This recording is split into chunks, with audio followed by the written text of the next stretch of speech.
Franklin tirou uma foto que foi essencial para definir como era a estrutura do DNA. Entre os anos de 1940 e 1950, estava tendo ali inúmeras pesquisas para tentar descobrir qual seria essa estrutura do DNA. Eles estavam tentando descobrir isso.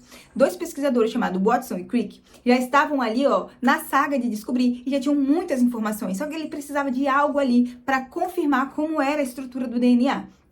Vamos lembrar que nessa época tinha também muita questão machista, né, dentro da ciência. Então eles não queriam que tivesse muitos nomes de mulheres, né? As mulheres eram sempre meio deixadas de lado ali na ciência e os grandes nomes vinham dos pesquisadores homens. Então Rosalind Franklin tirou uma foto ali, através de raio-x, da estrutura do DNA. E ela também tinha uns cálculos que ela realizou sobre essa foto e sobre possivelmente como seria essa estrutura, né? Porém, essas informações foram vazadas. Sem o consentimento dela, levaram essas informações para Watson e Crick, que era o que faltava para eles falarem. O DNA é assim. Quando eles receberam essa informação, eles já associaram ali os cálculos da foto com as pesquisas dele. As pesquisas deles foram essenciais para a descoberta do DNA, mas a foto e os cálculos de Rosalind foram primordiais para definir, para ter aquela machadada final. Só que o que aconteceu? Eles, em vez de darem o crédito para Rosalind, que ela foi também essencial para a descoberta do material genético, da estrutura do material genético, eles ficaram quietinhos, publicaram na Nature as descobertas deles, ganharam o Nobel e ficou por isso mesmo. Rosalind morreu muito jovem por conta que ela mexia com intensa radiação e era exposta a intensa radiação, então ela morreu muito jovem de câncer de ovário. Apenas muitos anos depois, muitos anos, quando Watson e Crick já estavam bem idosos, eles revelaram que foi graças a Rosalind que eles conseguiram descobrir a estrutura do DNA. Porém, ela nunca recebeu em vida crédito por isso e nunca recebeu o Nobel, assim como foi para Watson e Crick. E é com isso que a gente começa a nossa aula de hoje, falando sobre DNA e o RNA. Olá, gente! Meu nome é Hannah, sou professora de Ciências e Biologia, atualmente estou realizando mestrado em Bioquímica e na aula de hoje a gente vai falar sobre o DNA e RNA. Bom, nessa aula a gente vai citar algumas diferenças entre o RNA e o DNA, mas ela será mais voltada para o DNA. E na parte 2, ela vai ser mais voltada para o RNA. Então a gente vai começar falando de DNA e terminar na próxima aula falando de RNA, tá bom? E o que seria basicamente o DNA e o RNA? São ácidos nucleicos. Eles têm um caráter ácido, né?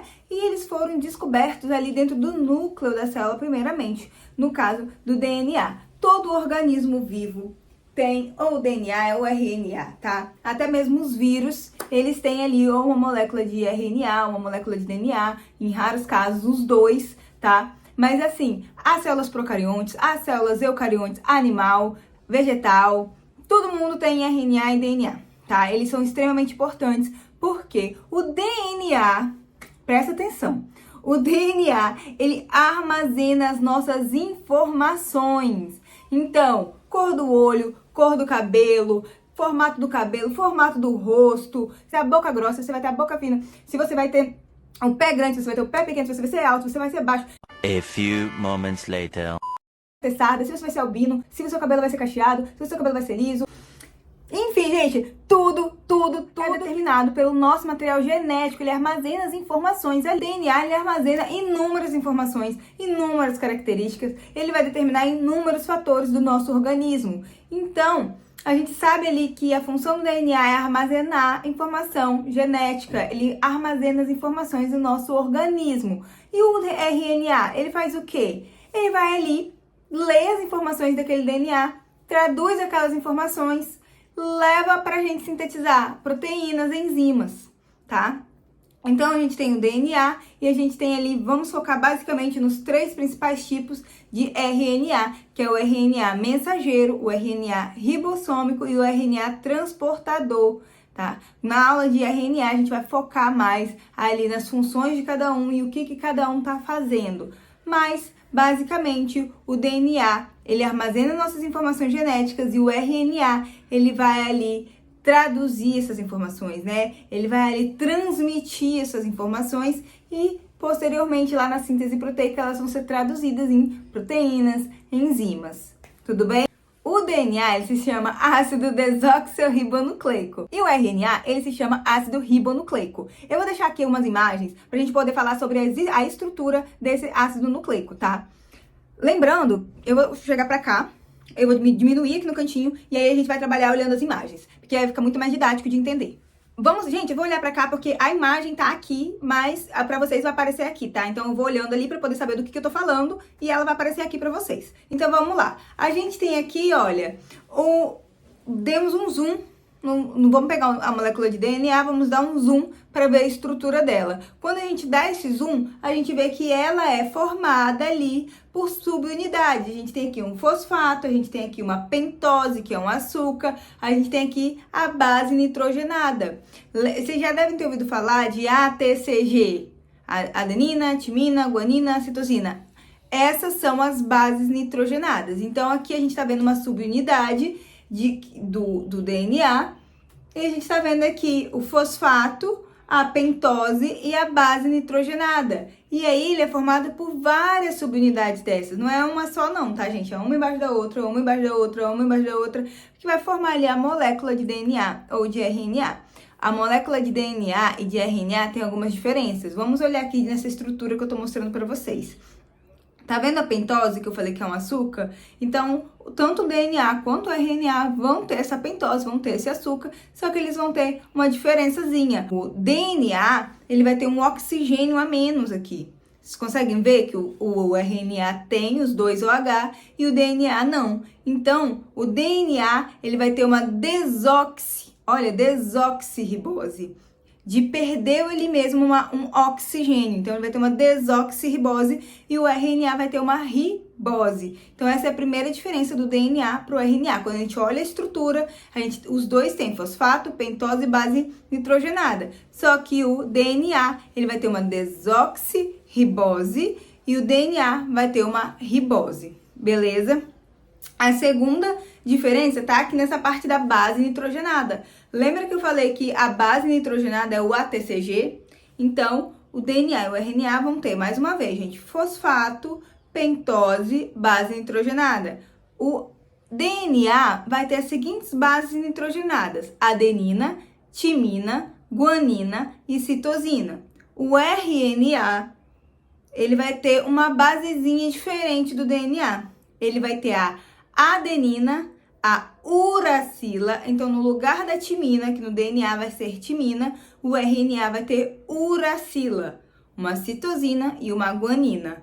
Beleza? Então, vamos repetir para fixar.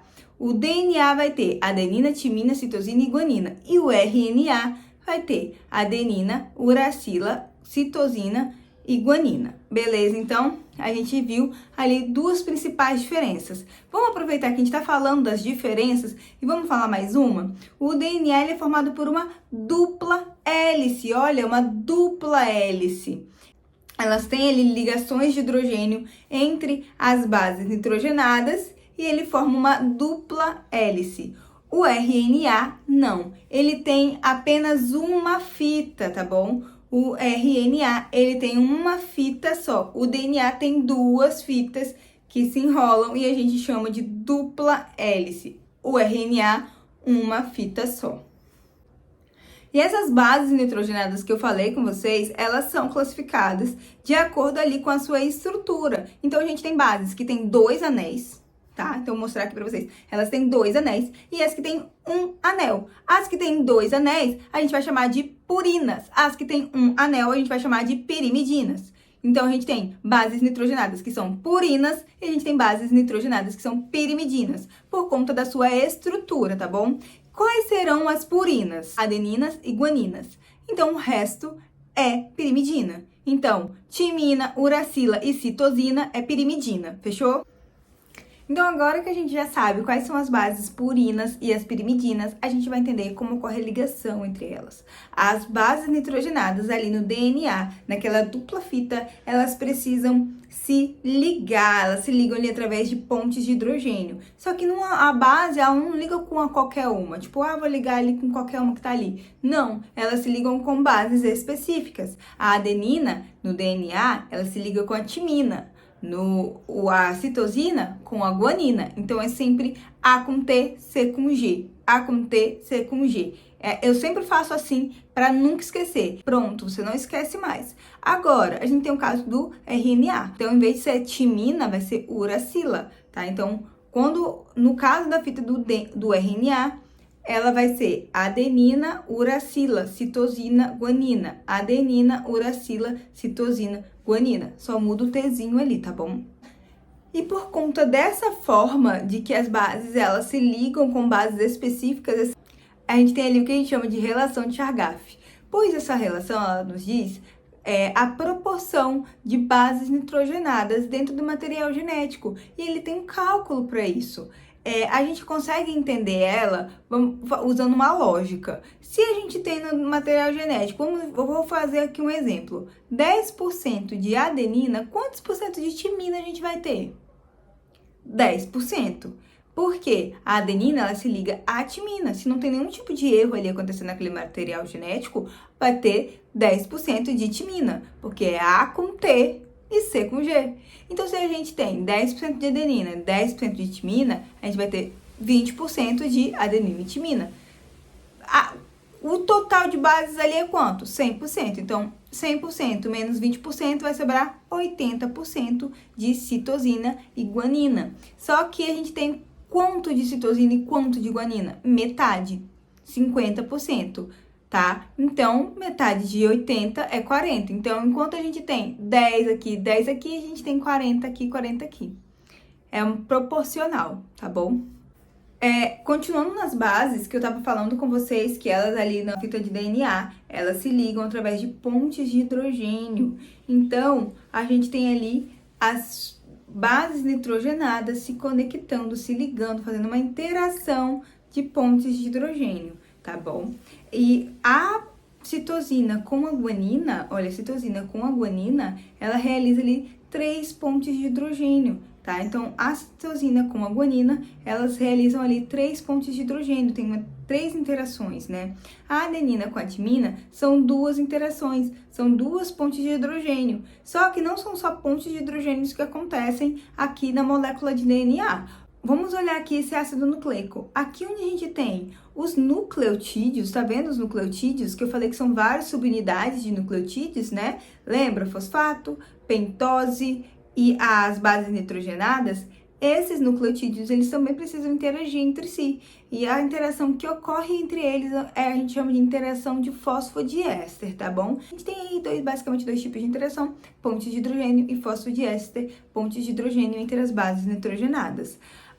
Olha só, quando a gente pega aqui a ribose, né, essa pentose, esse açúcar, a gente conta os carbonos e a gente vê que tem 5 carbonos. Quando o DNA ele vai se duplicar, quando o DNA ele vai se dividir, sempre vai ser na direção do carbono 5 para a direção do carbono 3. Então, a gente tem aqui uma pentose carbono 5 para a direção do carbono 3. Então, sempre é no sentido 5 linha, 3 linha, tá bom?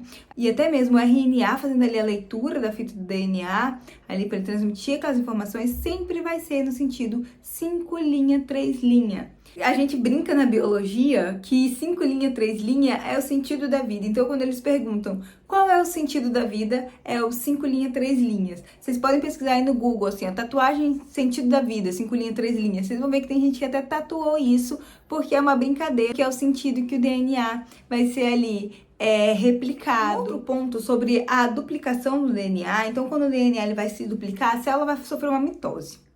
A célula está se preparando ali para sofrer uma mitose. Ele não vai pegar... nós, seres humanos, nós temos 46 cromossomos. Ele não vai pegar ali... tô falando de mitose, tá? E de um ser eucarionte. Ele não vai pegar ali 46 dividir 23, pronto, dividir. Não, gente, não tem lógica. Ele fazer isso porque, imagina, as células se multiplicam aí diariamente, muitas e muitas vezes. A gente ia não ter cromossomo nenhum no final das contas. Então, primeiro ele precisa duplicar para depois dividir. Então, nessa duplicação do DNA, a gente fala que ela é semi-conservativa, porque a fita do DNA, ela vai se abrir para poder se duplicar. E nisso, ela sempre, no sentido 5 linha, 3 linha, ela vai ser lida no sentido 5 linha, 3 linha, e sempre uma fita antiga vai ser o molde.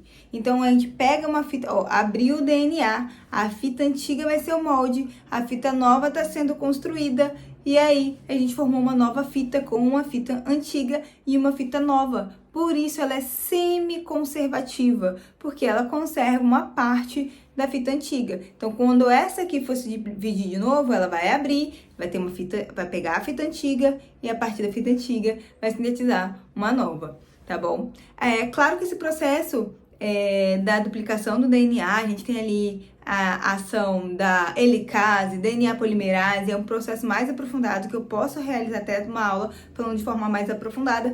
Na próxima aula, a gente vai falar sobre agora a molécula de RNA. Nessa aula a gente viu algumas diferenças, mas a gente vai entender na próxima aula o que é o RNA mensageiro, o que é o RNA transportador, o que é o RNA ribossômico. Então, eu espero que vocês tenham gostado dessa aula. E já de praxe, né, vou falar novamente, não deixem de curtir, de seguir, de me seguir, de se inscrevam aqui no canal, e me sigam nas outras redes sociais. E é isso, eu tenho TikTok, Instagram, tenho Kawaii também. Então podem me seguir lá e é isso. Tchau!